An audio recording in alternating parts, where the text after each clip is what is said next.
Eritaona sy tapany lasa zay tao farany tsy dia fanaonay loatra ny manao fampisehoana matetika.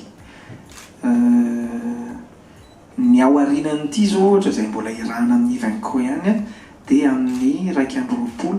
sy 4 arivo, zany hoe afaka 2 taona mihitsy satria amin'izay fotoana zay feno 5 taona. Ny anton'ilay hoe tsy fanaovana fampisehoana matetika dia satria rehefa matetika dia makaleo dia aleo mba tsy ho tonga amin'izay hoe makaleo zay le tarika zany fa mba hoe mba mahafinaritra foana amin'ny fiaonany, tsy dia misy hoe tena hoe stratégie be.